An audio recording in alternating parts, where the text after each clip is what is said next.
Bonjour à tous et à toutes. Donc pour la suite concernant le calcul simplifié des préamplis audio à transistor, nous allons voir donc par étapes. Le plus simple donc c'est par autopolarisation, c'est-à-dire que la tension déterminée de la valeur de la moitié de VAL, donc pour ce cas 12 volts de VAL sur le collecteur, on demandera une tension de 6 volts. Pourquoi cette tension de 6 volts?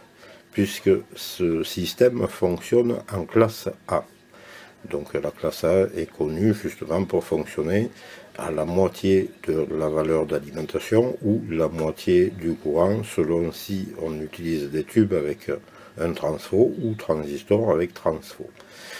Donc ici on travaille donc en tension, pas en courant, mais le plus simple donc à déterminer ici c'est de calculer le gain aussi de ce montage.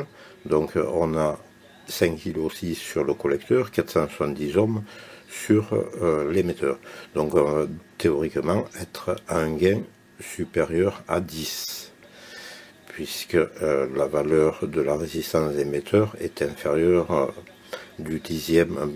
supérieure au dixième de la valeur de la résistance collecteur. Mais tenir compte d'une chose, c'est qu'ici, on a ce qu'on appelle une résistance de contre-réaction qui revient dans un schéma avec un ampli opérationnel pour ceux qui connaissent l'AOP. Donc avoir une résistance de contre-réaction qui ramène à l'opposé de la tension d'entrée, puisque on inverse dans ce cas de 180 degrés, comme on peut le voir dans les sinusoïdes. Ici, ce qui est tout à fait normal quand on va envoyer une tension positive, progressive dans la base du transistor, on va le faire conduire, donc la tension collecteur va s'abaisser. Ce qui est tout à fait donc logique. Donc dans ce cas, on abaisse bien la tension ici progressivement. Donc ce système donc est le plus stable et qui comporte le moins de distorsion aussi, de distorsion d'harmonique. Il permet une chose, de maintenir toujours, même si on monte progressivement la tension d'alimentation, à une valeur équilibrée, toujours de la valeur médiane de VAL. Donc c'est de ce fait bien plus stable qu'un système que on verra au-dessous. Pour calculer ce système-là,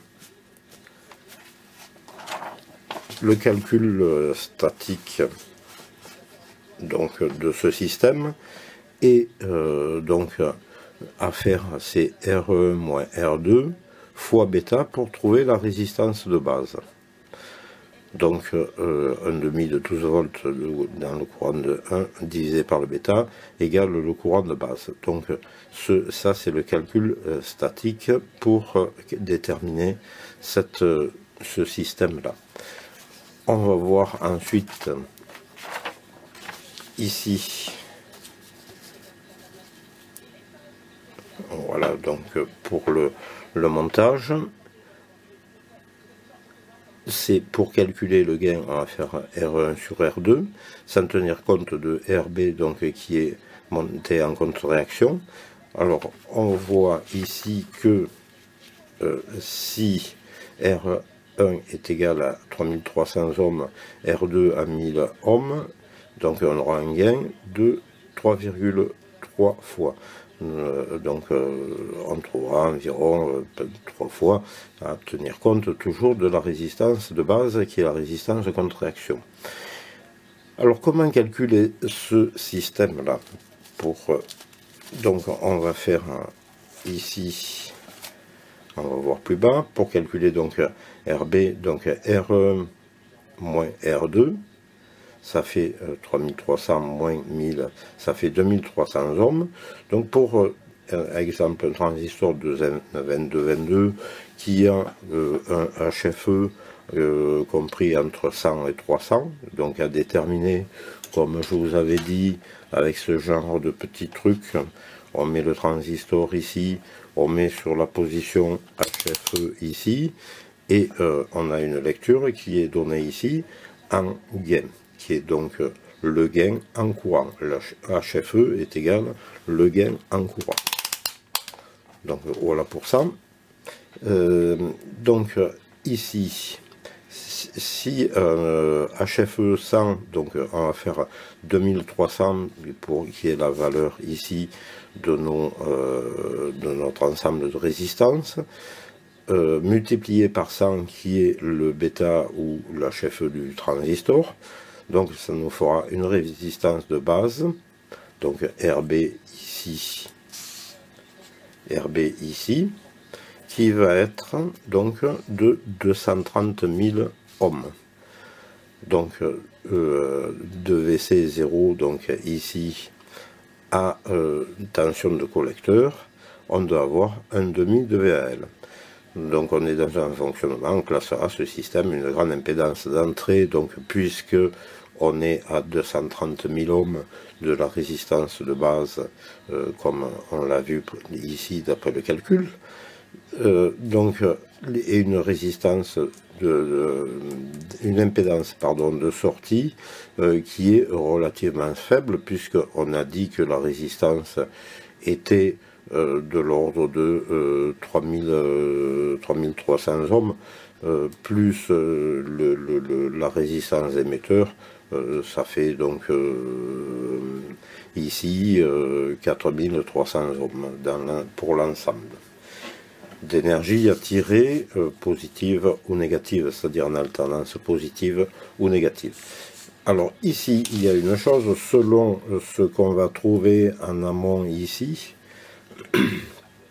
il faudra donc tenir compte de la chute de tension qui sera due à la résistance interne, soit du générateur qu'on va moduler la base ici, ou soit de l'étage précédent, qui va donc moduler le préampli ici.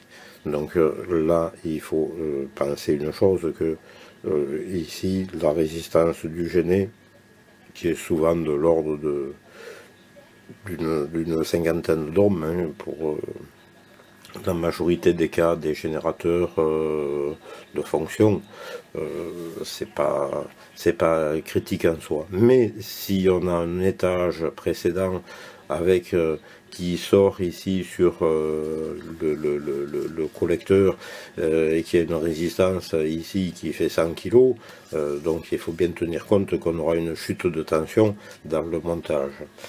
Voilà donc ce qu'on appelle l'impédance de sortie d'un circuit appliqué. Donc ne pas oublier que ici, quand on vient, on charge en aval, donc une charge statique d'une résistance.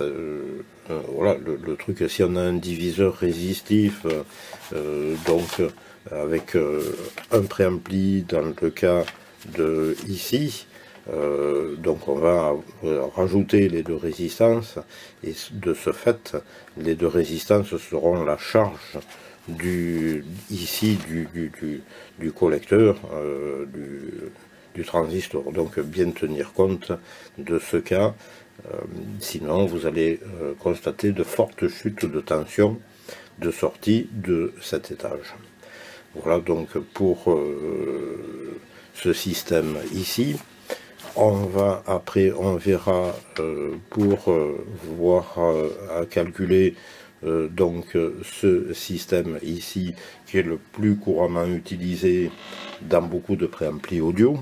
Alors comment ça fonctionne? Donc toujours pareil, on part à l'envers, on calcule toujours le courant traversé ici dans les deux résistances, qui va nous déterminer. Donc on a toujours dit que ici, pour fonctionner en classe A, on fonctionnera à la moitié de VAL, donc ça sera toujours 6 volts, et on déterminera la tension ici d'émetteur.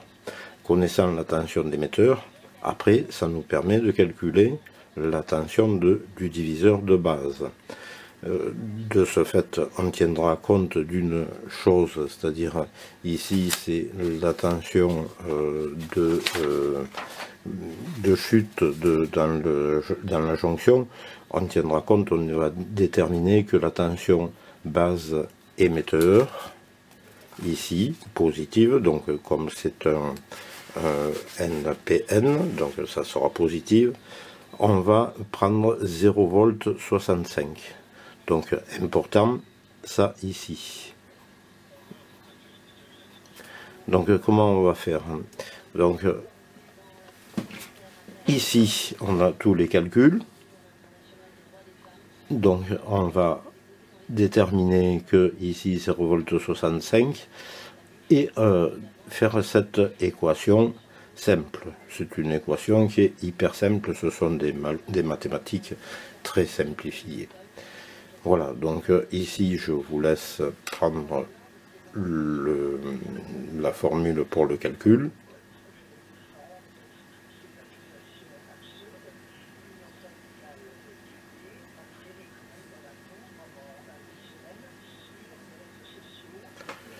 Voilà.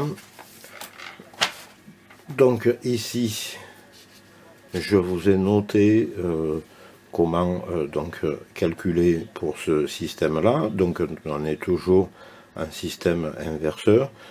Là, ici, on a toujours notre résistance de contraction d'émetteur pour une meilleure stabilité, car un émetteur à la masse engendre beaucoup de variations de gain dû à la variation de température de jonction du transistor, beaucoup de bruit, beaucoup de distorsion aussi d'harmonique. Si on met ne serait-ce qu'un découplage d'émetteurs, on va augmenter le gain, mais on augmentera considérablement les harmoniques. C'est identique dans les tubes, hein, le principe est le même.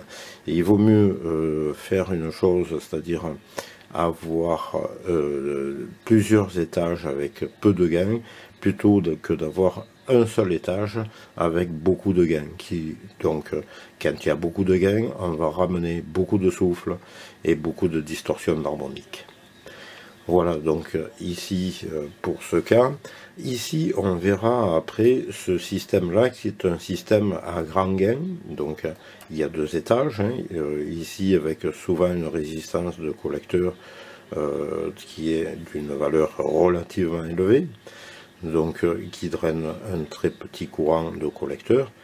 Et ici, notre émetteur est à la masse. Mais le système, il est à la masse, mais on a quand même une forte contre-réaction qui revient d'ici, puisque si on regarde, on est en opposition de phase, hein, puisqu'on sort ici du collecteur, on attaque la base, donc sachant que ici on a une variation de 0 degré, ici 180 degrés par rapport à la base.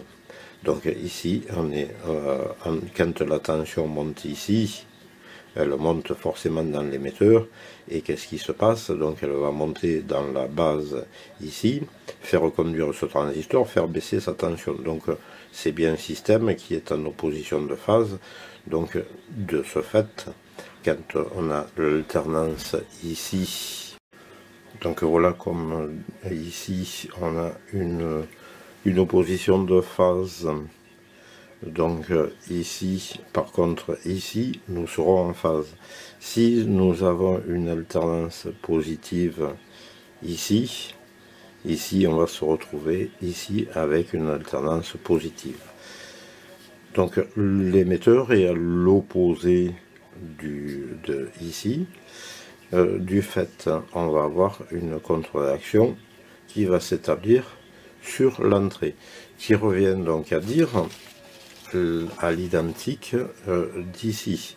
La résistance ici, qui est en contre-réaction entre la sortie et l'entrée inverseuse, sera à tenir compte avec la résistance ici que l'on a établie. Donc là, on va passer à l'épreuve pratique de laisser de ce montage. Ici j'ai pris pour résistance de collecteur 1 kg et pour résistance d'émetteur R2, donc R1 kg, R2 100 ohms. Donc pour le calcul simple, on fait 1000 moins 100, donc on a une valeur de 900. Donc mon transistor a un bêta qui est compris entre 410 et 420. Donc si je fais le calcul théorique de tout cela, donc je vais prendre, j'ai dit 900, multiplié par, on va prendre 410, ça nous donne une résistance de valeur de 369 kg. Donc 369 kg, j'ai pas, j'ai 360 tout court. Donc j'ai mis 360 kg et on va voir pour une alimentation de 12 volts ce que ça nous donne. Alors,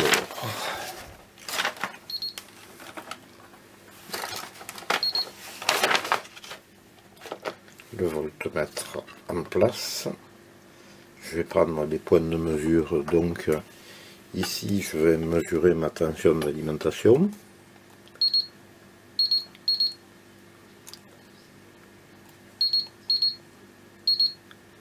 « 12 volts 0,3. Je regarde ma tension de collecteur.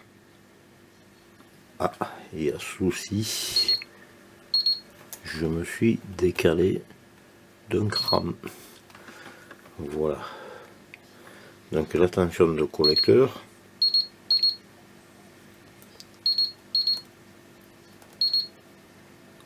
5 volts 97. 5 volts 96. Donc on est bien à peu près à la valeur médiane de la tension d'alimentation. Ce que je vais faire maintenant, c'est monter la tension d'alimentation à 20 volts. Voilà, ici j'ai 20 volts à peu près, donc on va contrôler cela. 19 volts 52, on va monter un poil de plus.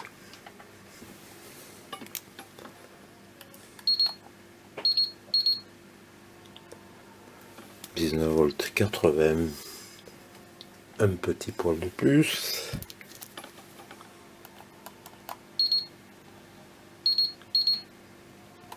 19 volts 96. Voilà. Et la tension de collecteur, elle est à 9 volts 32. Donc on voit bien qu'on a toujours la moitié de la tension d'alimentation sur le collecteur. Donc ce principe fonctionne bien. Donc ce montage ici a un gain de 10 fois, puisque R collecteur 1 kg, R émetteur 100 ohms, donc ce qui nous fait bien à peu près approximativement 10 fois. Maintenant, ça c'est le cas d'un NPN. On va passer maintenant au cas d'un PNP. On va prendre donc un PNP et qu'est-ce qu'on va faire? Chose toute simple. J'ai pris un PNP donc ici qui a un bêta qui est approximativement le même que le BC 548 qui est en place. Je vais donc faire une chose, le mettre en lieu et place du PNP, donc collecteur au même endroit, collecteur de l'autre. Et qu'est-ce que je vais faire? Je vais inverser uniquement les tensions d'alimentation. Donc je vais mettre le positif sur la partie collecteur et je vais mettre le positif sur la partie émetteur et le négatif sur la partie collecteur. Voilà, donc c'est fait. On va maintenant contrôler ici notre tension. Je vais donc descendre à 12 volts, donc on aura sensiblement la même chose, hormis le bêta du transistor qui peut changer un peu. Alors j'ai mesuré ici ma tension d'alimentation, 11 volts 68, il manque un petit peu. Donc ici 11 volts 94, un petit poil de plus.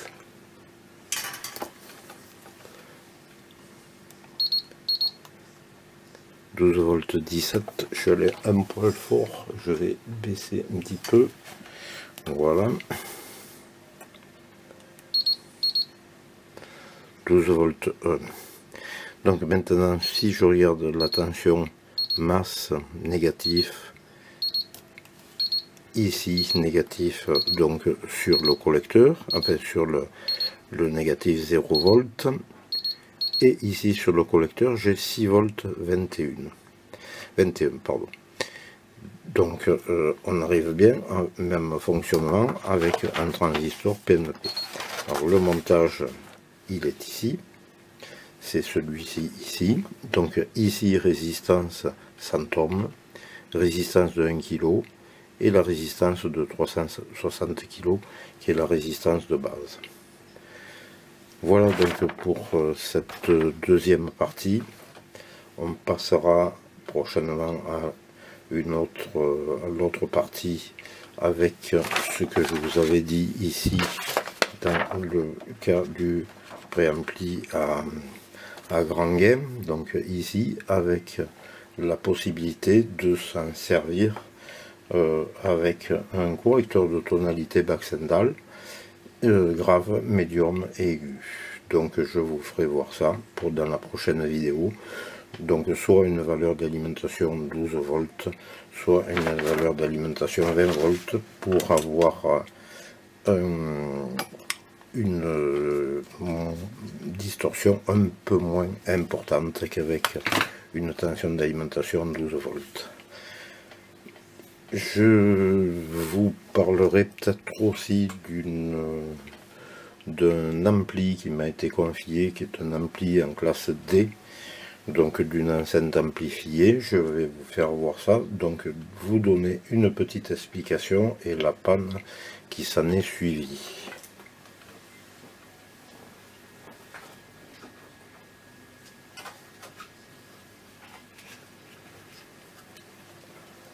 Donc voici ici le module ampli, donc en classe D, avec les principaux organes qui sont une alimentation à découpage ici, ensuite un système, je débranche ça ici, qui est ça c'est le processeur DSP.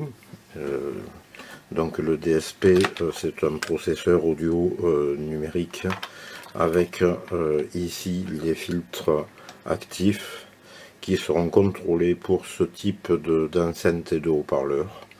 Donc comme c'est une enceinte amplifiée, il y a des valeurs à ne pas dépasser pour éviter de brûler les haut-parleurs, vu que les deux amplis sont à des puissances identiques. Donc c'est limité en tension par le DSP qui est ici. Donc ça comprend un convertisseur digital analogique, un microcontrôleur et une mémoire pour conserver les valeurs fabricants. Voilà donc ça. Ensuite donc ici on a toute la partie process donc de contrôle PWM sur ici c'est une 2 canons, donc là c'est la voix aiguë et ça pardon, ça c'est la voix grave et ça c'est la voix aiguë, je me trompe pas. Non, ça c'est bien la voix grave et ça c'est bien la voix aiguë. Voilà donc comme ça se compose. Ici on a une horloge avec un quartz pour faire fonctionner, car ici tout est synchronisé. L'alimentation, une fois qu'elle a démarré, est pilotée par cette horloge. Les deux alimentations ici annexes qui sont flottantes sont elles aussi contrôlées. Ce sont des alimentations à découpage qui sont contrôlées aussi par le même système, le quartz, donc divisé. Tout ceci est synchronisé, et y compris ici le signal PWM qui est synchronisé par cette horloge. Et donc derrière, on a tous les transistors de puissance. Donc ici l'ampli en pont pour les aigus, ici l'ampli en pont pour les fréquences basses, ici système de régulateur, donc annexe linéaire, donc 78 et 79, et ici le pont de diodes comprenant 4 diodes rapides. Et ici donc on a nos deux transistors IGBT pour l'alimentation à découpage. Donc tous ces transistors ici, ce sont que des VMOS. Voilà, donc on verra pour ça, j'essaierai de vous décortiquer le schéma et vous expliquer le principe de fonctionnement de ce type d'ampli en classe D, qui est quand même relativement compliqué par rapport à un ampli en classe AB, qui est d'une qualité, là c'est quand même assez bien par rapport à certains amplis qu'on trouvait dans le temps. Voilà, donc je vous dis à la prochaine.